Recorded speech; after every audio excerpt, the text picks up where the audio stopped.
Kilcrease is the CEO of Canadian innovation hub Albert Innovates. It started local, became regional, it's taking the nation by storm, and the fact that Laura is here exemplifies think local, act global. And so it is an absolute pleasure to invite Laura to the podium to offer our keynote address. Thank you. Alberta farmers are changing the game using cutting-edge technologies to make better decisions, reduce waste, and optimize resources. Yeah, this is not your grandparents' farm. Sensors, drones, soil mapping, artificial intelligence, helping them produce more with less, so future generations can continue to grow, feed, and thrive. And Alberta Innovates is investing in that future by accelerating fresh ideas today. Well, what can I say other than thank you? And good morning, Australia. Are you awake? And for my friends back home in Canada, good afternoon, everyone. It's nice to see you here too. You know, it's my true pleasure to be here in Wagga Wagga, or, as I'm often told, it's just Wagga, as you prefer it, a name that's so good you only actually have to say it once. I've also brought you greetings from our national bird, the Canadian goose, because I figured as we get to know each other, we have to know all about our environments that we're in. It's been quite a journey to arrive here, but I'm excited to join for this conference and for the brains that we have in this room and online.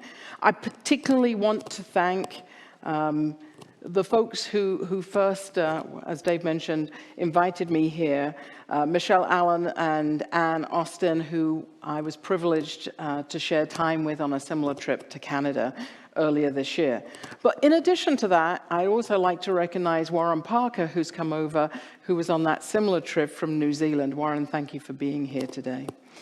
I believe that you will find that even though we're on opposite sides of the world, we have many issues in the agricultural area in common. That's really one of the reasons why I'm here today, to find the keys that unlock innovations in the ag sector that are key to have in the hands of friends and allies who are dedicated to ensuring a healthy agricultural sector from paddock to profit.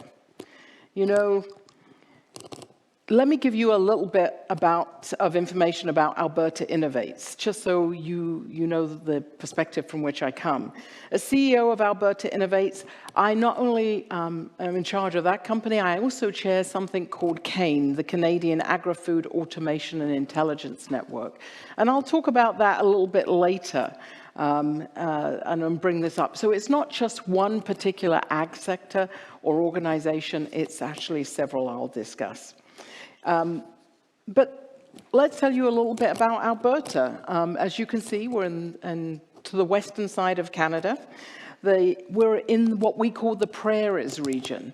In fact, we're the largest part of the Prairies region where we grow food. Alberta is home to 4.7 million people, the majestic Rocky Mountains, the northern boreal forests, and millions of hectares of prime farmland. Alberta Innovates, our work spans all sectors and industries, from healthcare to medical technology to forestry and food production to artificial intelligence and academic research, along with clean energy technologies and water innovation. And these are just but a few.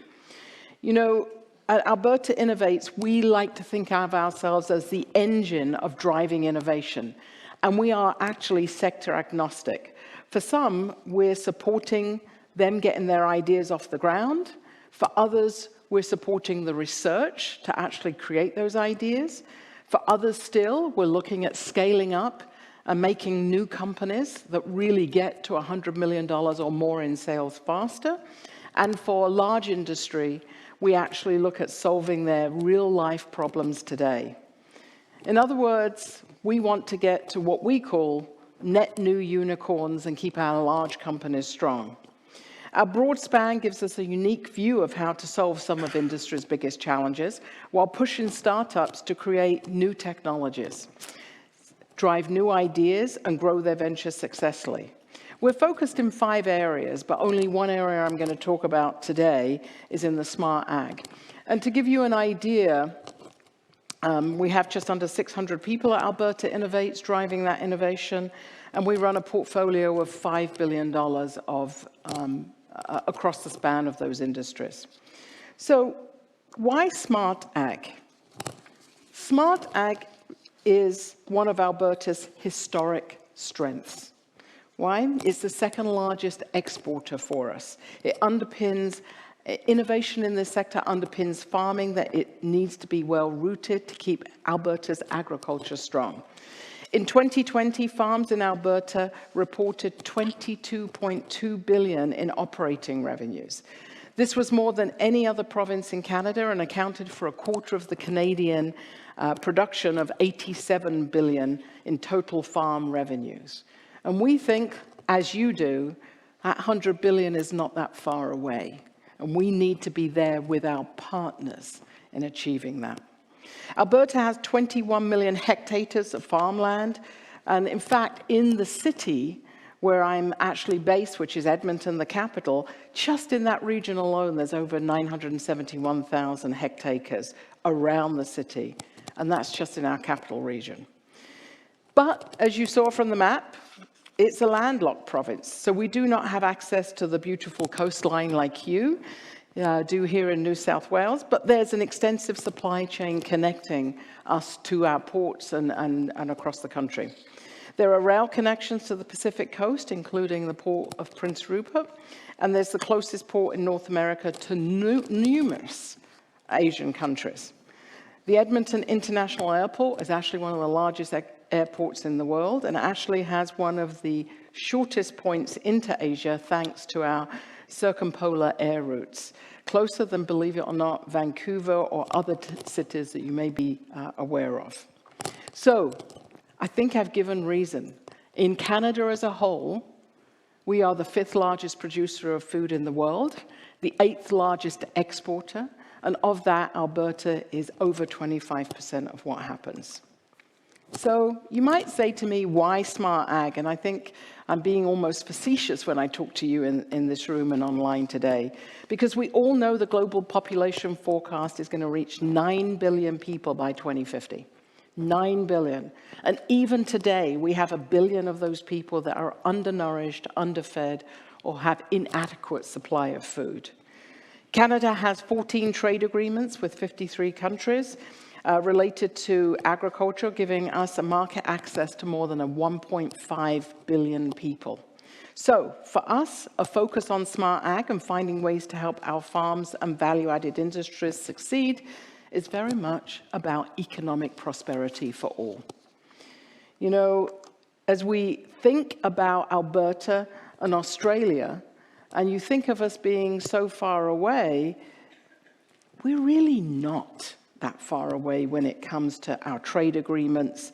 And yes, Australia is one of those trade agreements. But Australia and Canada's, as the largest destinations for foreign investment, is one of the largest in the Indo-Pacific region. Let me say that again. Let me say it a little bit more coherently. That is, Australia is Canada's 8th largest destination for foreign direct investment into this country. That's no small feat that you have achieved, because we don't part with our money that easily. So that means it's really important for us to work together. In fact, the last statistics that were measured ending 2017 showed Canada exporting an average of $200 million in agricultural goods here in Australia, with much of that coming from Alberta. And in Alberta, we like to say our #1 really import from Australia is your students, and thank you, CSU. Because in their gap year, they often flock to our mountains in Banff and Jasper and have that gap year and really have fun. But really, it's not just about fun, it's making new connections for them and for us. Jokes aside, Canada imports more from Australia in agricultural products than we export to you.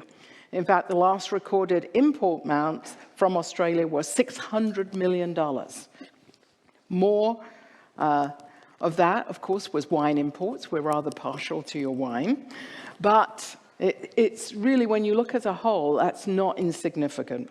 So we're starting from a healthy position of trade with room between us to grow. At the Banff Innovation Summit, and this is a photo of Banff, and often referred to the castle, but it's the Fairmont Hotel. This past May, we held, for the first time, a coalition of folks, of big thinkers, to talk about two targeted subjects. In the beautiful park that it sits, we feel that people could actually bring up new ideas. The summit brought together those leading minds and strategic partners to tackle some of the largest challenges facing us collectively. And we only concentrated on two subjects, health and agriculture. You know, again, I want to thank Dr. Michelle Allen, Dr. Ann Aston, and Dr. Warren Parker for being there. And my good friend of the summit, Dr. Peter Riddle of Synergy Global, for one of those other visionaries who co-hosted it with me. Agriculture was a very serious subject of conversation. The participants put forward 38 projects. 38. And we had to kind of whittle them down. And one of those that we found got most interest from the participants was the Digital Smart Farm Consortia. Also, as we talk here, the global digital farms. This includes partners from Australia, Canada, New Zealand, the United Kingdom, and indeed even the United States. We're all facing some of the same issues when we want to put innovation into our smart farms. Why? Well, apart from the reasons I've already given you, this brings me to a central theme of why I'm here today, why I came to Australia. The challenges facing us in many sectors, and especially in agriculture, are not unique to one part of the world. We may each have some unique local conditions, but the big rocks sitting out on the farm fields are the same wherever you may be around the world. Food security, food affordability, concerns are not just unique to Canada. We all have a place to play in making sure this planet does well. You know, our changing climates are creating opportunities and bringing new concerns at the same time. And what I show you here, I think this is actually Alberta at certain times of the year. But I actually think it could be here in Australia or somewhere else. So, as we think about this, I'm going to share with you our Alberta summer. I know you're just coming into yours, and we're just going out of ours. But in roughly a 30-day period this past spring, the Alberta had unprecedented fires, which racked dry forests and caused the evacuation of some of our northern communities. This was followed by sudden flooding, with rains with a drop in temperature so severe that, in fact, as I show you here, it snowed in June. Now, I know you may not get a lot of snow here, in fact, not a lot at all. But when you think about that difference and how that weather is swinging so quickly, it makes a difference for our farmers. Then on July 1st, which for us is Canada Day, an F4 level tornado touched down in central Alberta, destroying homes and property, but fortunately sparing the residents. It was the strongest tornado recorded in history since Alberta's last tornado in 1987. While no single event can explicitly be tied to climate change, we are all living with the impact of climate change. By the end of our summer season, more than 1.8 million hectares of forest had burned. And our major cities set new records for summer days lost from work because of the air quality and smoke-filled skies. Does this sound familiar to you in Australia? Yeah? So, around the world, conflicts can also endanger our precious farmland, causing additional pressures that affect all of us.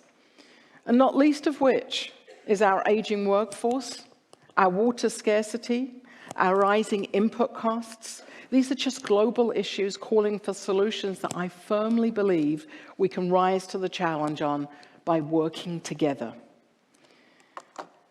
Smart farms and projects in smart farms that have come out the Banff Innovation Summit, I'm pleased to say, are really starting us to form partnerships to work together between Canada, Australia, and the UK specifically. We have come, and New Zealand. We've come to compare notes on what a smart farm really is. What does it look like? How is it different in each country, and how is it the same? We are developing an inventory of who is focused on which aspects of digital agriculture. This inventory mapping exercise is enhancing the development and uptake of smart farms, sharing knowledge of gaps and practices and an understanding of what works and why. As one of my tech friends told me, you guys in the digital field, you can change your mind every 2 or 3 weeks and change your product. But I'm in the ag field, he said to me. I have 40 times to get it right in my lifetime, right? So we have to make sure what's going in the innovation and the digital cycle into our smart farms is available not just to everyone, but we get it right. So in the past 2 weeks, we've completed an initial inventory with 9 smart farms being identified so far. 4 in Canada, 2 of which are in Alberta, 4 here in Australia, and 1 in New Zealand. This includes farms in Ellenbach, Victoria, and you'll have to excuse my pronunciation of this one, Longagong in Victoria. Did I get that okay? Close. Armidale, New South Wales, and the impressive smart farm here at the University in Wagga, the second largest on the list with 2,050 hectares. This research will be shared with partners with more work to come. This is merely the start of our Smart Farm project. I mentioned earlier CAIN, the Canadian Agrifood and Innovation Network, at the start of what I said today. I mentioned that I'd come back to it, and I sit as board chair of CAIN. Why? Because we felt it was so important to have more innovation dollars in this sector. So we have 3 areas that we focus on innovation with CAIN: automation and robotics, data-driven decision-making, often with artificial intelligence, and the validation and demonstration of emerging knowledge and technology. So far, we have expended $30 million in funding new innovation projects with an aggregate value with our partners of over $90 million. But that's nothing. We actually expect that we will expend a total of over $100 million on this in a very short period of time. And those partners could be you too. It doesn't have to be just in Alberta or just in Canada. We want to partner with companies across the world who are doing good things. CAIN is working to bridge that divide between agri-food companies and the technology firms. Because let's face it, folks, we speak 2 separate languages. The digital world speaks one language, the farmer often speaks, or the food producer speaks another. Agri-food producers are primary processors, tend to have generations of experience they draw on. They trust each other, and quite naturally, the self-confidence that they've gained in making sure that they've become resilient over time.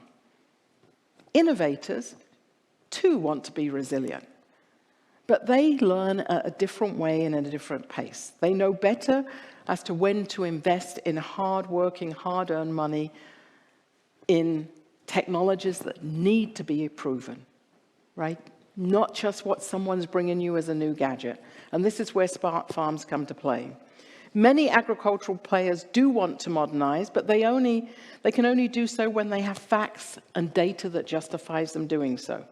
This is why CAIN is engaged in development of smart farm networks in Canada, and that can validate and demonstrate innovative products destined for domestic and international markets at all levels, whether it's crop, whether it's animal husbandry, whether it's at a certain latitude or geopositioning, whether it can happen in a different way than it's happening today. And so we want these smart farms to be training ground for new people, and to the students here, you have massive opportunities, but also to the farmers that are there today. As we move on, artificial intelligence in the smart farm we believe is going to be key. And that's only one aspect I'm going to take of the technology today. The global market for artificial intelligence in agriculture was valued at more than $1 billion in 2022. And in fact, some estimates actually have it as high as $1.7 billion in 2022. But within a decade, that market is going to grow to somewhere between $5 and $10 billion. And that's only artificial intelligence in the ag sector. These estimates come from multiple global research institutions. And I want to share the story of just one company that is bringing artificial intelligence directly to the farm. You know, One Cup AI is a company that Albert Innovates has supported in its scale-up phase. It created an electronic monitoring system called Betsy that uses artificial intelligence to monitor livestock, predominantly cattle. Using the multiple cameras it sets up in its common sites, like watering holes, Betsy learns to recognize individual animals and can electronically alert ranchers if there's something urgent that's arising, whether it's calving event or a disease detection. This system tracks time animals spent active, time spent lying down and sleeping. It tracks animal growth and health issues, such as coughing, lameness, symptoms, and other types of fevers. Traditionalists might say nothing beats an experienced set of ranchers' eyes.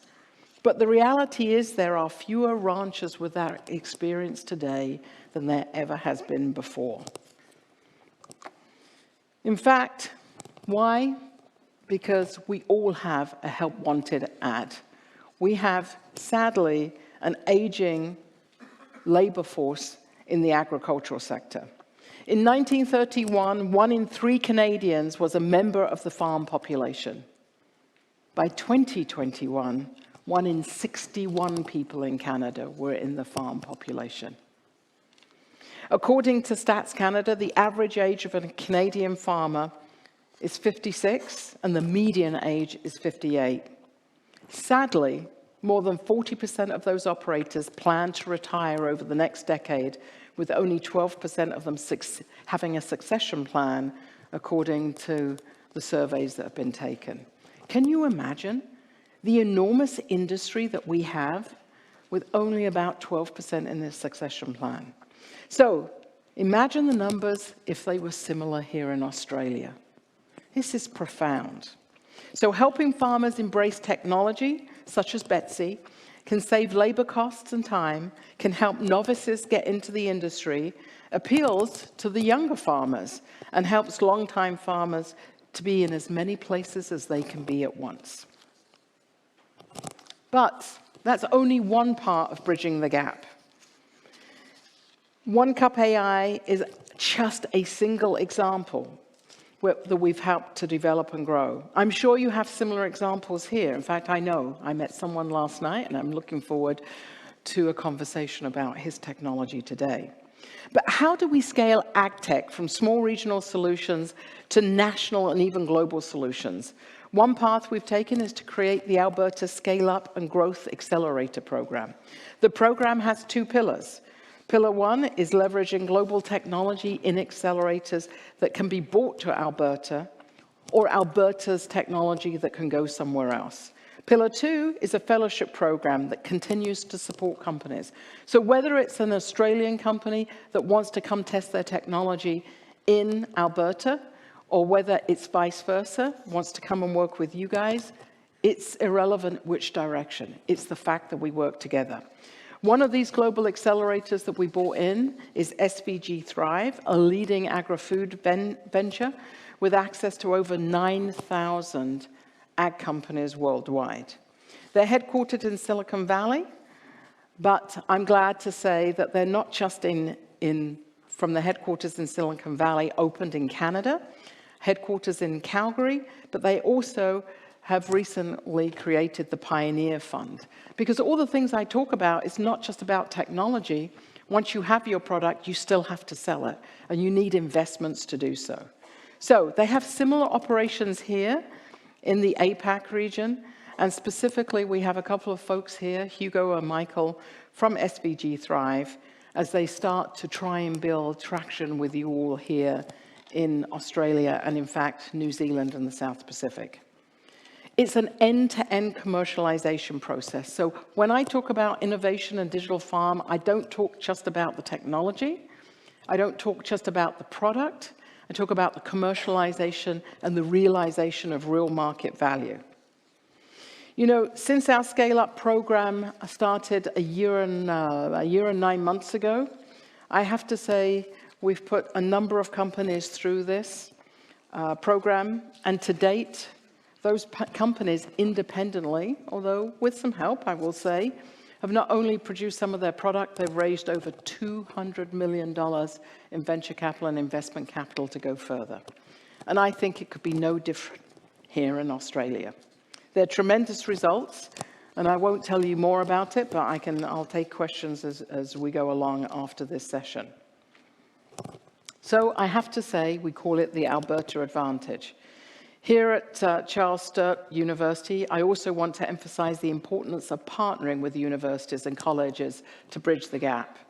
It's really important, and Alberta has strong connections with rural-based colleges such as Olds College, which has its own smart farm and demonstration area, as does Lakeland and other colleges and universities like Lethbridge. So we need to see these universities partner too, working towards outcomes that can really achieve our goals. You know, in Canada, Alberta happens to be the fastest growing province. I say happens to be, it is no accident. It's purposeful on our part. But it's also becoming one of the most diversified provinces. And Australian companies can come any time you want, and we will make sure you have a soft landing, and we help you as much as I know you will help us.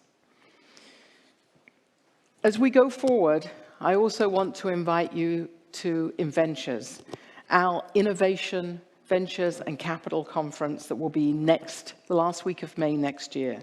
Because we have an agricultural track where lots of people share information about what's going on, what could go on, what markets, what customers. And without going in and spending any more time, it taps into a lot of the people that you want to meet in one place. But really, what's the main purpose of me being here? I believe we are stronger together. I want to leave today with a final challenge to you all. You know, I do believe whether we know each other now or will get to know each other, we will soon become old friends. Most of us have a common connection somewhere. And my hope is that we're not just old friends, but we can turn it to become new partners in what we're doing. Partnerships are the antidote to polarization, something we're seeing in every country around the world. Our economic worries are something that are common to us all. Our institutional mistrust, our classes that divide, our disinformation in social media are just the few factors that are undermining our sense of a global village. By working together, by building trust, by showing the results of what we're doing in the very, very best ways, we can deal with the skeptics and the cynics.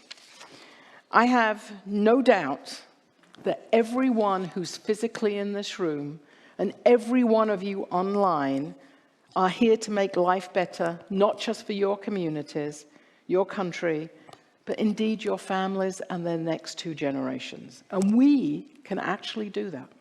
We need to pull what we know together, mobilize what we do, then as no one of us can solve all our problems on our own. Agriculture in Canada and Australia has a strong history of what we call barn raising, communities coming together to achieve something greater. So, my challenge to you, keep working together in that spirit. And as we work together, let's achieve our mutual goal of paddock to profit. Thank you for having me here today, and I'm not going home without a deal with one or more of you as a new partner. Thank you.